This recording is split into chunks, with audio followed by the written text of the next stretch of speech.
아, 동해를 마주보고 있는 숲속의 콘도. 불이 덮쳐버렸다. 이를 어이할꼬. 안녕하십니까. 강우발입니다. 자, 옛날에 국도를 달릴 때 기억이 나시나요?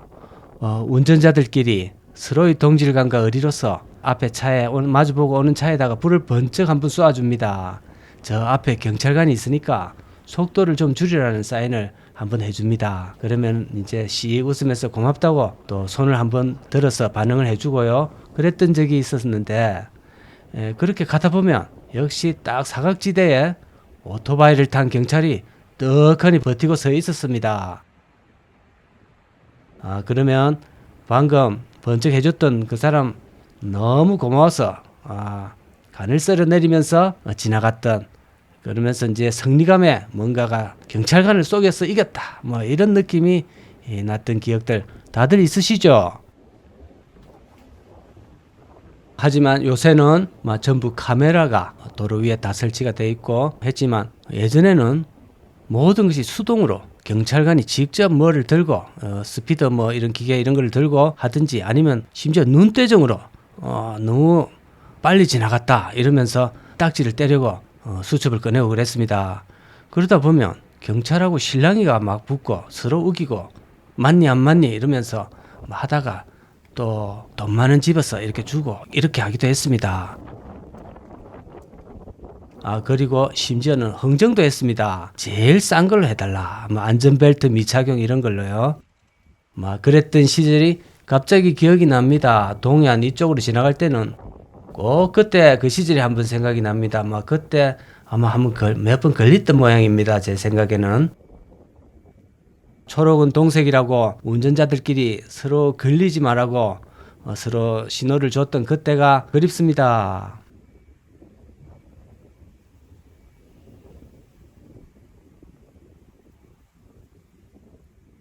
동해입니다. 저는 저 밑에 잔잔한 남해 쪽에 사니까 이 큰 바다 동해에 와보면 그래도 대자연의 바다의 그 힘이 느껴집니다. 바람도 겁나게 셉니다. 이 바람이 센 것이 강원도로서는 또 참사와 크게 관련이 있습니다. 자, 여기 보시다시피 산불 이야기인데요. 이 멋진 콘도와 이것뿐만 아니라 저 보이지 않는 곳에는 강릉 산불 때 수많은 펜션들과 더불어 저 그냥 일반 개인집, 개인 시골집들도 많이 전소되었던 아픈 기억이 있는 곳입니다.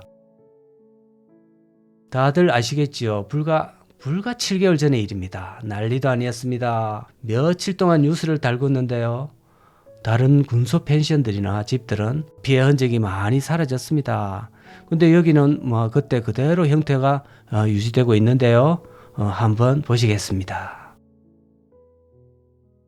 자, 여기는 중식당도 운영을 했던 곳입니다. 강릉 일대에서는 개인 숙박업소 치고는 최대 규모지 않나 생각이 드는데요. 역사가 거의 30년이 넘었습니다. 보시다시피 동해안 이쪽은 소나무, 전나무 이런 침엽수가 다수 자생하는 관계로 화재와 산불이 났을 때 상당히 취약합니다. 왜냐하면 침엽수는 수분이 적고 또 사계절 잎이 안 떨어지는 상록수입니다. 그리고 또 그 상록수 속에는 송진이 강력한 연료로 작용하는 데다가 산불의 특징은 바람이 산불 확산의 주범으로 작용한다고 합니다. 차가 시속 60km나 달리는데도 산불한테 그 속도를 못 따라잡는다고 합니다. 그만큼 산불의 확산 속도가 빠르다는 얘기가 되겠지요. 따라서 산속에서 혹시라도 산불을 만나게 되면 도보로 산길을 도망다니면 그거 살아날 가능성은 없다고 봐야 됩니다. 이게 방향을 선택하는 것이 가장 중요하다고 생각이 됩니다. 밑에 이런 참담한 모습과는 달리 저 무지개가 떠 있습니다. 저 무지개는 희망을 이야기하고 있습니다.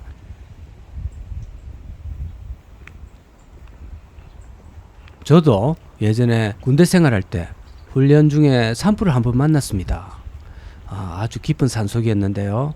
거기는 이제 일반 소방차가 도저히 접근할 수도 없고 오직 헬기로 진압할 수밖에 없는 그런 깊은 산중이었습니다. 부대가 보통은 이제 혹한기 훈련이라고 해서 한겨울에 훈련을 합니다. 그때 이제 훈련 중에는 중간중간에 연막탄 같은 것도 사용을 하거든요. 그러면 이 연막탄이 중간중간 연막탄을 숲속에 쏘게 되는데요. 그 중에 불량품 몇 개가 불꽃을 야기할 때가 있습니다. 자, 그게 하필 불이 이제 붙으면 이제 산불이 되는데요. 우리 이제 전투 훈련이 이제 실전 소방 훈련으로 그때 바뀌었습니다. 산불 끄느라고 그때 훈련 중에 밤에도 계속 밤새도록 불만 껐습니다. 정말 힘들었습니다. 그때 이제 제가 경험을 돌이켜보면 불 자체는 일단 덮치기 전까지는 좀 멀리 있는 상태라 불이 직접 옮겨 붙고 이런 것은 없습니다. 그렇지만 저 멀리 불이 붙어도 연기는 상당히 멀리까지 이제 번지는 그런 형태더라고요. 그렇게 되니까 불꽃은 안 보여도 연기가 벌써 이미 호흡을 곤란하게 하고, 또 첫째 뭔가 눈을 뜨고 달리거나 이렇게 내려와야 되는데 눈을 못 뜨게 합니다. 그 연기가 매워가지고. 그런데 이제 그때 우리는 부대니까 단체로 행동도 하고 또 저 멀리서 부대가 무전기로 방향을 지시도 해주고 그랬습니다. 게다가 또 이제 20대 초반에 펄펄한 나이에 체력도 넘치고 청년들인데도 불구하고 산불이 나니까 그냥 바로 모두가 눈물을 흘리고 기침을 하고 모두가 전투력을 상실하게 되는 결과가 왔습니다. 정말 그때 실제로 산속에 고립도 되어보고 경험을 해보니까 군대에서 받는 훈련은 정말 거의 오락에 불과했습니다. 그때 우리 소방관님들의 노고와 그 목숨 그 사투를 절실히 실감을 했고요. 지금도 머리 숙여서 감사와 존경을 표시하고 싶습니다. 이 콘도가 알고 보니까 참 유명했던 곳이더라고요. 이번에 산불을 직격으로 맞은 곳은 분명하지만 근데 그 이전에 산불과 관계없이 올림픽 특구와 관련해서 재개발 보상을 받은 것으로 나와 있습니다. 자, 사진으로 여기 들어서게 될 건물은 첨부해서 보여드리니까 좀 잘 한번 보시기 바랍니다. 여기를 싹 밀어버리고 지상 22층의 저 바다를 바라보는 숙박단지가 들어선다고 합니다. 자, 여기 공중에서 한번 바라보는 풍경인데요. 지금 화면상으로는 지금 약간의 뭔가 비가 오는 모습이 약간 보이시죠? 여우비 같은 것이, 하늘은 화창한데 비가 지금 제법 쏟아지고 있습니다.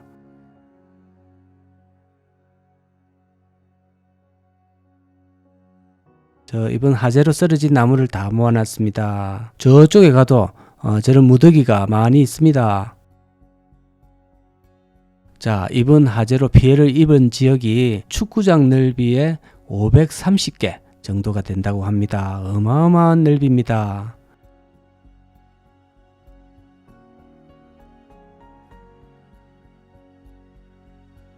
자, 불이 났을 때 저 많은 물들은 아무 소용이 없었던 모양입니다.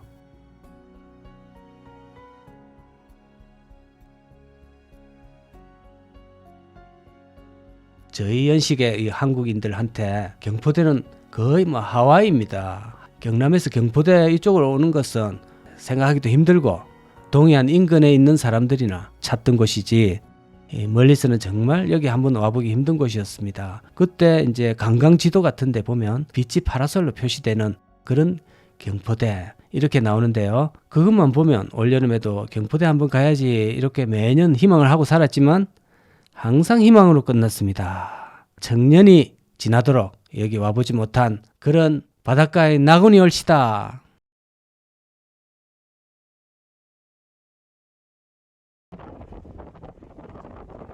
보기도 드문 저 무지개가 아주 뚜렷하게 솟아 있습니다. 과거에 불은 났지만 그 불이 산불에 불과하고도 이제 앞으로 찬란한 미래만 펼쳐질 거다 하는 하늘의 계시인 것 같습니다. 자, 힘을 내시고 조금만 견디시기 바랍니다. 자, 오늘도 감사드리겠습니다.